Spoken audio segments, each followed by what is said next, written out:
Won't you let the light shine through for you, for you, for you, for you, for you, for you, for you, for you, won't you let the light shine through?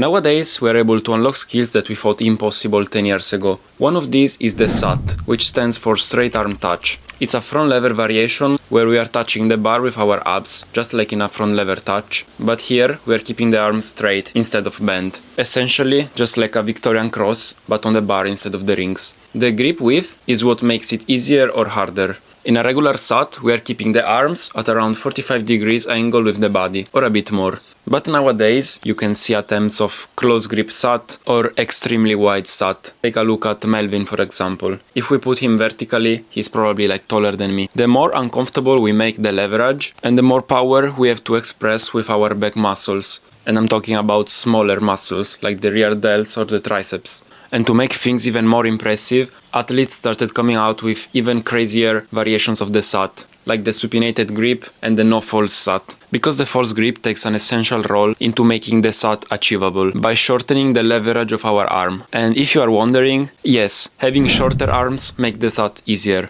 And same applies for the Maltese. That's why it's difficult to find an elite plancher, usually with longer arms, that is also extremely good at the SAT. I mean, it's possible, but the SAT progress will be slower than the planche for that athlete. And for the same reason, there can be elite SAT athletes that are struggling with the planche. Having shorter arms make the SAT easier for them, but it makes the planche harder. I'm not saying that they will not be good in planche, just that if they would focus instead on the Maltese, they would probably see better and faster results. But of course, Maltese comes after the planche, because then we have to talk about conditioning, and it's a whole different topic. There are then many other factors influencing the difficulty of the skills, but once again, that's topic for another video. Let's now get to the more interesting part. So what's the progression to unlock the SAT? Many elite athletes agree that there are two most important exercises to unlock the SAT. The first one is the SAT lean, and the second one is the SAT with resistance bands. The SAT lean lets you understand the compression part and the correct back engagement, while the SAT with resistance bands lets you put this all into practice and try the final skill with a bit of assistance. But how to know if it's not too early to start training for this? Well, since we saw that the SAT can be easier for someone but harder for someone else, that means that the requirements can also be different, because we are all different. Someone might be able to SAT with 10 front lever pull-ups as a personal best, while someone else may not be able to do it with 15 or more front lever pull-ups. Also, since it's a very advanced skill, it's difficult to set some requirements that will work for everyone. What I can say for sure is that if you are not able to hold an assisted Victorian on the P-bars for at least 5 seconds, well, your priority right now cannot be the SAT. The SAT is part of the Victorian family, so we are talking about straight arm pulling. So front lever pull-ups and touch can help to build strength, but we are looking to improve our straight arm pulling and not our bent arm pulling. Once you learn this and you let your body adapt to this new angle of movement, you will be able to pull some nice SAT attempts and eventually achieve this skill that 10 years ago would look impossible to all of us. I hope I was able to give out some useful information in this video. If you like what I'm doing and would like to help sharing calisthenics knowledge, you can like this video and subscribe to my channel. It would really help me out. If you have topics for a new video, feel free to leave them down below. As always,